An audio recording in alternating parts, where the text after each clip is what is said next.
Bago ako naging B-Mobile member, dati akong OFW.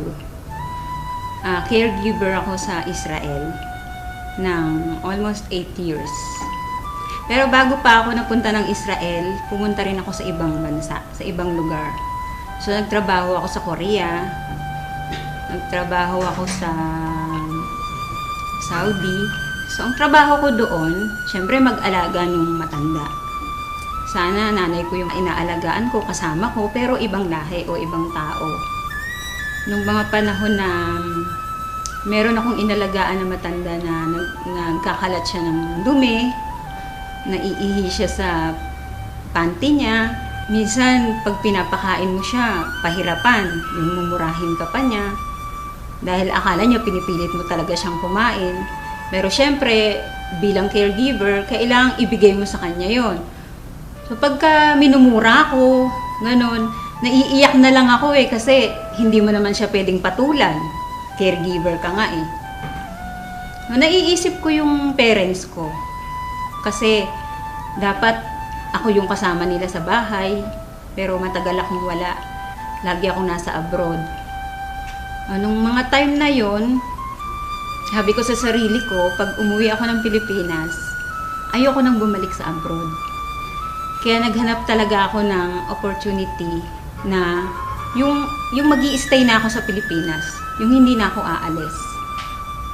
Ayun, nakita ko nga si B-Mobile. Nung nag-grab ko to, nakita ko yung opportunity. Ang laki nung pinagbago sa buhay ko. Pinangako ko kasi sa sarili ko nga na ayoko na mag-abroad. Yung gusto ko makasama ko na yung family ko rito. Kasi syempre tumatanda na yung parents ko.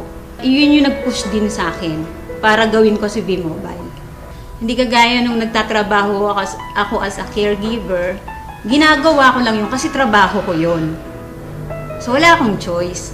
Pero dito, bilang B-Mobile technopreneur, nade-develop din yung pagkatao ko. Yung sabi ko sa sarili ko, ay marunong din pala talaga ako makipag-usap. Yung isang pinagpapasalamat ko na nandito ako ngayon sa B-Mobile, yung nagkaroon ako ng time sa sarili ko, nakakapunta ako sa iba-ibang lugar kasi sabi ko noon, pumupunta ako ng abroad, pero ang Pilipinas hindi ko nalilibot. So ngayon nagagawa ko na siya. Napupuntahan ko na yung mga lugar na hindi ko napupuntahan noon dito sa Pilipinas. Sa mga OFW, huwag silang matakot na umuwi ng Pilipinas. Kasi noon nalulumo ako sa tuwing sasabihin nila sa akin na, di bali nang mamatay dito sa abroad kahit may gera. Ayaw namin umuwi kasi nandiyan kami sa Pilipinas. Ganun na ba talaga kahirap yung Pilipinas para ganun ang sabihin nila? Tapos yung kahit na malayo sila sa mga anak nila, sa pamilya nila, basta ang mindset nila, ang nasa isip nila, sa abroad lang nila mararanasan na magkaroon ng pera, na maibigay sa pamilya yung pangarap na gusto nila. Hindi ka palaging malakas. Hindi ka palaging may trabaho dyan. Darating ang panahon, uuwi ka rin ng Pilipinas. So, ang sabi ko, kung gagawin nyo si B-Mobile, pag uwi nyo ng Pilipinas, meron na kayong ipon, meron na rin kayong gagawin. Sabi ng kuya ko sa akin, nung niyayaya ko siya, sabi niya sa akin, wag mo na nga akong isali sa ganyang kalokohan, sabi niya. Sabi ko, hindi naman kalokohan si B-Mobile, kasi negosyo nga yan eh. Pinapakita ko nga sa'yo na dito, maliit lang yung capital, tapos may malaking potential income, sabi ko sa kanya. So sabi niya sa akin, baka mamaya magpasali ka dyan ng mga tao, yun pala, scam yan. Sabi niya, di madadamay pa kami niyan. Patay ko niyayaya mo, madadamay din ako, sabi niya.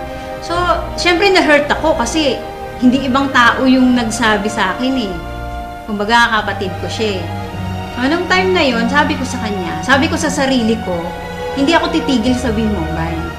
Hindi ako titigil hanggat hindi ka naniniwala sa akin, hanggat hindi ka sumasali sa akin, at hanggat di ko napapatunayan sa'yo na totoo si B-Mobile. So good news, kasali na siya sa B-Mobile. Huwag kang titigil kung ano yung naumpisahan mo. Kasi gusto mo bang bumalik uli sa abroad? Gusto mo ba uling magtrabaho sa abroad? Bumalik sa dati. Yung lagi kong tinatandaan. Kasi nga, di ba sabi ko sa'yo, natatakot ako na bumalik uli sa abroad. Sa mga OFW na kagaya ko, subukan ninyo na mag-invest sa WeMobile. Hindi naman habang panahon na nasa abroad kayo, darating ang time hindi nyo na rin kakayanin magtrabaho. Sana lang, wag pagiging OFW ang ipamana ninyo sa anak ninyo. Ang ipamana nyo sa kanila yung makapag-aral sila at pagkatapos nun, magnegosyo sila. So ito na yung chance ninyo. I-grab nyo na to kasi bihira yung opportunity na ganito. Na hindi lahat ng company na nasasalihan ninyo kagaya ng WeMobile.